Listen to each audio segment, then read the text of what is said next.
Je pensais qu'en sacrifiant une vie, on pouvait en sauver d'autres derrière, par l'exemple de la sanction définitive qu'on pouvait accorder dans des cas extrêmes. Il a dit, j'ai vu ce que ça a donné, il n'y a aucune exemplarité. Je me suis trompé, j'ai changé d'avis, je suis contre la peine de mort maintenant. Tous ces éléments d'exemplarité, de phénomènes d'interprétation religieuse, de peur de faiblesse, parce qu'en réalité, c'est pas la peine de mort n'a jamais fait peur au moindre criminel. Ce qui fait peur, c'est d'être arrêté, c'est d'aller en prison. Mais c'est pas d'être exécuté. C'est pas ça qui freine, on le sait, il n'y a pas d'exemple, il y a moins de criminalité en France qu'aux États-Unis. C'est pas ça qui va bloquer. Mais ces points-là sont, je dirais presque, on les a connus en Europe dans les réflexions, et aujourd'hui, on vit très bien sur la peine de mort et ça va arriver. L'opinion publique est plus sensible. Dès qu'il y a un attentat terroriste, dès qu'il y a un enfant qui se fait assassiner, on a tous des pulsions de vengeance, des pulsions de sang, mais c'est pas la justice, c'est vraiment la vengeance, et la justice elle doit être indépendante, sinon on enlève les juges, on y va direct, quoi. Mais c'est en cours d'évolution, nous le pressons dans les travaux qu'on fait périodiquement au Maroc, et on essaye de contribuer à ça, et on sait qu'on va y arriver un jour, avec vous, tous ensemble, et puis avec tous les abolitionnistes américains, italiens, autres, marocains, tunisiens, mauritaniens, on va y arriver. Voilà.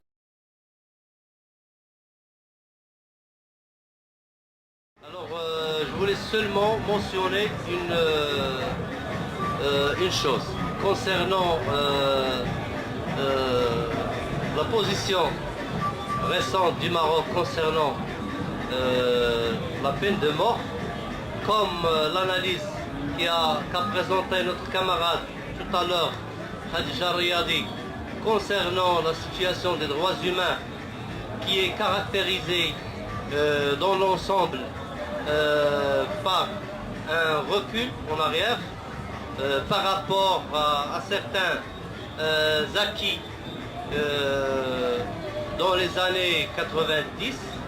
Ces acquis nous le concernant fragiles et superficiels, mais en tout cas ils sont des acquis pour le mouvement des droits humains. À cette époque-là, concernant la déclaration du Lupin d'Escrit, le Maroc avance un discours qu'il est en cours d'abolir et qui n'était pas vrai. À l'instant, on entend un autre discours qui est contradictoire au discours qu'on a entendu en 2007 et le problème que l'opinion publique ici en France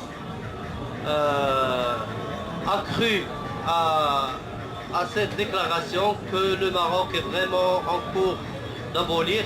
Maintenant, on entend un autre discours, un discours de le temps n'est pas convenable et l'abolition exige que l'ensemble de la société est d'accord et pour l'abolition de la peine de mort. Maintenant, on parle d'autres alternatives, on parle de réduction au niveau des lois, au niveau du code pénal. C'est ça le discours qu'on entend dernièrement, mais ce code pénal ou même c'est la réduction des lois qui accordent la peine de mort n'a pas vu encore... Je vais réagir sur deux points. La question de la réduction, c'est un vrai sujet et on l'a au sein de la coalition, on l'a toujours. Est-ce qu'on doit pousser vers une abolition de la peine de mort assez radicale, politique, immédiate, ou bien est-ce qu'on doit y aller progressivement en réduisant les exécutions en nombre de cas? C'est vraiment un double tranchant, c'est pas évident. D'un côté, on se dit, on prend ce qu'on a, c'est autant de vies humaines de sauver, de personnes qui ne sont pas exécutées, soit parce que On est comme au Maroc, on dit le double discours qui est non, non, mais vous inquiétez pas, on n'exécute pas. On n'exécute pas, regardez, depuis plus de 15 ans, il n'y a pas d'exécution. La dernière, c'est 93 ou 93. C'est 93. Depuis 16 ans, il n'y a pas d'exécution. Vous voyez qu'il n'y a pas. Et on peut se retrouver à 20 ans, 30 ans sans exécution. Mais bon, tout d'un coup, ça revient. Mais il y a toujours la peine de mort, il y a toujours l'épée de Damoclès, il y a toujours le risque. Quand je dis le risque, je pense qu'en France, on avait le risque de rétablissement aussi.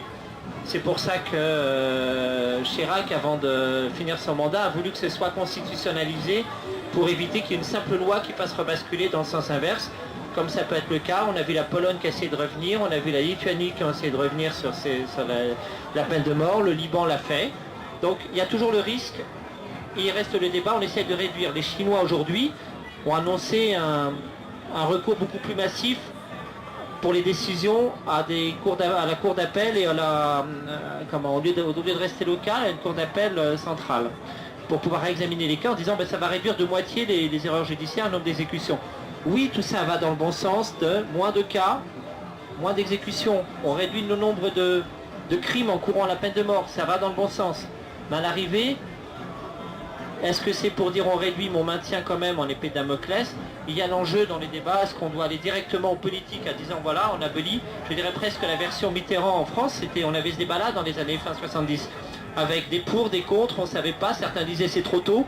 On avait quand même en 79-80 un ministre de la Justice, Pierre Fitt, qui disait moi à titre personnel, je suis complètement contre la peine de mort, mais c'est pas le moment. C'est pas le moment, on le fera plus tard. Et puis finalement, Mitterrand élu l'a fait tout de suite, c'était son programme et c'était fait, même s'il était contre l'opinion publique, c'est passé. Et puis tout le monde était très content après. Donc il y a le débat là-dessus qui reste.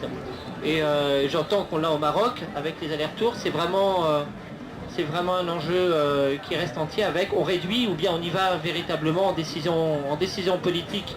Moi je suis pour la décision politique directe, c'est par là qu'il faut y aller. Je voudrais ajouter, avant de donner la parole à la salle, que l'abolition de la peine de mort pour l'ANDH, c'est pas seulement un débat qui s'ouvre, c'est un engagement de l'État marocain dans le cadre, comme j'ai dit tout à l'heure, des recommandations de l'instance équité et réconciliation qui sont validées par le roi et qui sont devenues un engagement à haut niveau au Maroc. Donc notre stratégie, c'est on appelle et on demande et on exige que l'État marocain respecte ses engagements, y compris dans ce domaine de la peine de mort. Je voudrais aussi ajouter qu'il y a différents débats sur la stratégie, sur la tactique à utiliser pour arriver à l'abolition de la peine de mort.